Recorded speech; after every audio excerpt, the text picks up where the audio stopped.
قد یعلم اللہ الذین یتسللون منکم لواذا،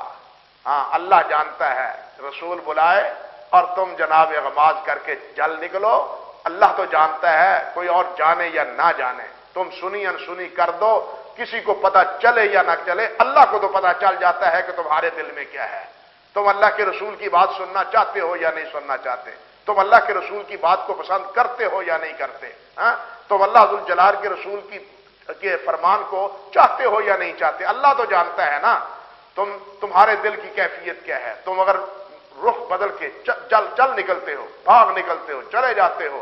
کوئی اسے محسوس کرے نہ کرے، لیکن اللہ سبحانہ و تعالیٰ تو جانتے ہیں کہ تمہاری دل کی کیفیت کیا ہے اور تم کس مقصد کے لیے جا رہے ہو۔ رب ذوالجلال فرماتے ہیں فَلْيَحْذُرِ الَّذِينَ يُخَالِفُونَ عَنْ أَمْرِهِ، ان لوگوں کو ڈرنا چاہیے، ان لوگوں کو ڈرنا اور خوف کھانا چاہیے جو اس کے حکم سے جو وہ امر کرے، میرا رسول جو حکم کرے، جو اس کی مخالفت کرتا ہے، کس چیز سے ڈرنا چاہیے؟ ان تصیبہم فتنہ او یصیبہم عذاب علیم، کہ کہیں کسی فتنے کا شکار نہ ہو جائے اور یا کہیں وہ دردناک عذاب میں مبتلا نہ کر دیا جائے۔ اللہ سبحانہ و تعالیٰ نے گویا واضح کیا ہے کہ رسول کی نافرمانی وہ کیا ہے؟ اللہ ذوالجلال کے عذاب کا سبب ہے،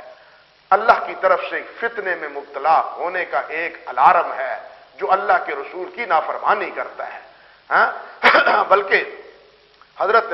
امام مالک رحمۃ اللہ علیہ، اللہ اکبر کبیرہ، حضرت امام مالک رحمۃ اللہ علیہ سے کسی نے مسئلہ پوچھا کہ حضرت جی مجھے یہ بتلائیے کہ میں احرام کہاں سے باندھوں، مسجد نبوی سے عمرے کے لیے یا حج کے لیے احرام مسجد نبوی سے باندھوں یا ذوالحلیفہ سے ابعار علی سے وہاں احرام باندھوں؟ حضرت امام مالک رحمۃ اللہ علیہ نے فرمایا بھائی جہاں سے اللہ کے رسول صلی اللہ علیہ وسلم نے احرام باندھا ہے وہاں سے احرام باندھو۔ وہ کہنے لگا کہ امام صاحب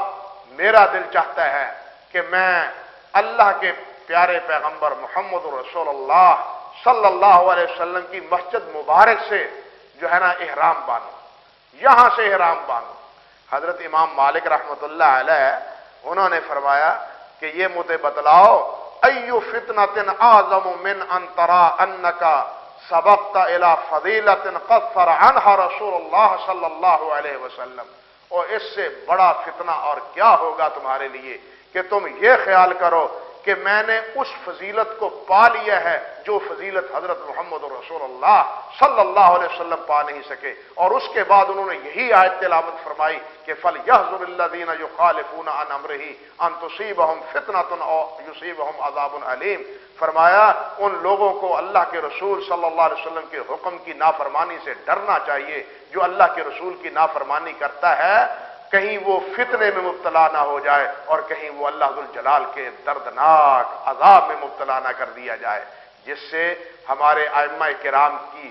ان تشریحات سے یہ بات واضح ہوتی ہے کہ وہ نبی علیہ الصلوۃ والسلام کے ارشادات اور احکام کو کیا سمجھتے تھے۔ آپ اندازہ کیجئے اللہ رب العزت ہی ایک جگہ ارشاد فرماتے ہیں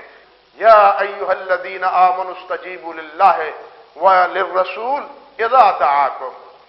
بالکل یہی عنوان اور یہی موضوع اور یہی بات دوسرے انداز سے ایک دوسرے اسلوب میں اللہ سبحانہ و تعالی نے فرمائی ہے۔ فرمایا یا ایھا الذین آمنوا استجیبوا للہ وللرسول اذا دعاکم، اے ایمان والو جب بھی اللہ اور اللہ کے رسول کا بلاوا آئے تو تم اس پہ لبیک کہو۔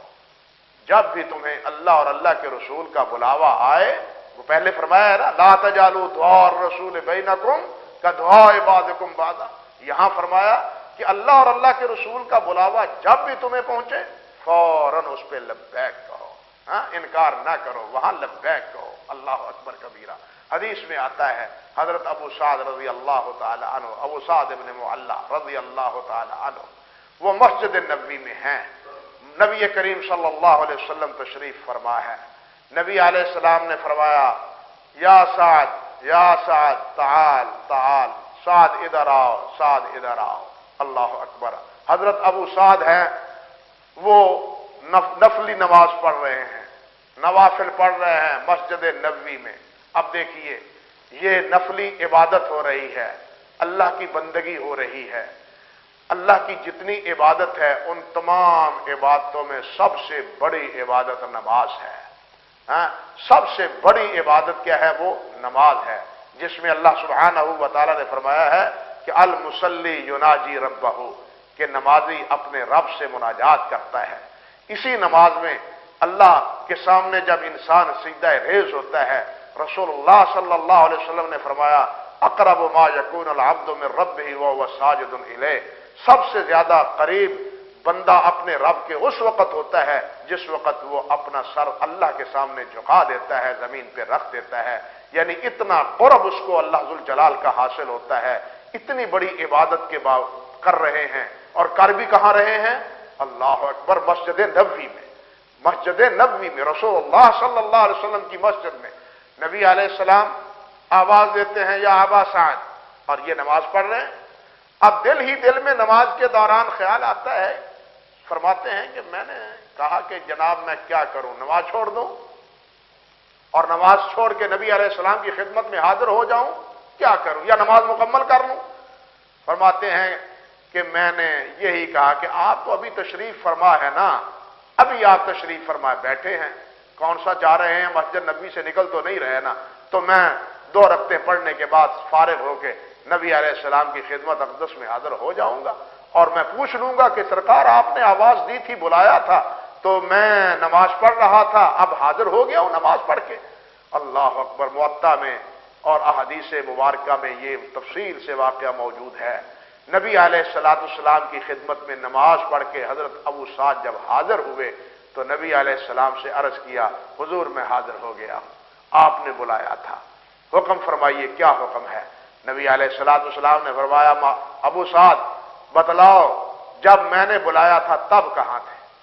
وہ کہنے لگے حضور میں نماز پڑھ رہا تھا. نبی علیہ السلام نے فرمایا ابو سعد تم نے اللہ سبحانہ و تعالیٰ کا فرمان نہیں سنا کہ یا ایھا الذین آمنوا استجیبوا للہ وللرسول اذا دعاکم، کہ اے ایمان والو جب اللہ اور اللہ کے رسول کا پیغام پہنچے فوراً اللہ اور اللہ کے رسول کی آواز پہ لبیک کہو. اس وقت تم کہاں تھے؟ نماز پڑھ رہا تھا. اب غور فرمائیے کہ نبی علیہ السلام نے اس کے نماز پڑھنے کو عذر تسلیم نہیں کیا، بلکہ اللہ ذوالجلال کا یہ حکم بتلایا ہے کہ تمہیں گویا نماز چھوڑ کے آ جانا چاہیے تھا. یعنی اللہ کے رسول کے حکم کی بلاوے کی اور پکار کی اہمیت کا آپ اندازہ کیجئے کہ اس وقت بھی حضرت ابو سعد رضی اللہ تعالی عنہ سے فرماتے ہیں کہ کیا تم نے اما سمیت ما قال اللہ سبحانہ و تعالی، کیا تو نے وہ سنی نہیں بات جو اللہ سبحانہ و تعالی نے فرمائی ہے کہ یا ایھا الذین آمنوا استجیبوا للہ وللرسول اذا دعاکم، کہ جب اللہ اور اللہ کے رسول کی طرف سے بلاوا آئے تو اس وقت اس پہ لبیک کہو، اس کا جواب دو. اس وقت تم کہاں تھے؟ تو یہ واقعہ اور قرآن مجید کی یہ آیت مبارکہ اس بات کی دلیل اور برہان ہے، اور اس بات کو ہمارے لیے، یہ بات ہمارے لیے باعث سبق اور باعث ہدایت ہے کہ رسول کا مقام کیا ہے، رسول کے بلاوے کی حیثیت کیا ہے، رسول کی آواز کی نوعیت کیا ہے. معاذ اللہ اس طرح نہیں جس طرح ناقدر شناس کہتے ہیں اعوذ باللہ من الشیطان الرجیم کہ جی آپ کی حیثیت تو ایک پیغامبر کی ہے، پیغام دینے والے کی،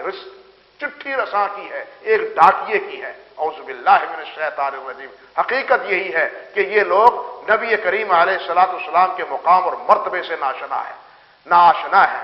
آپ کے مقام اور مرتبے سے واقف نہیں ہے. یہ حدیث کا انکار یا حدیث مصطفیٰ کا استہزاء یا مذاق حقیقتاً اللہ رسول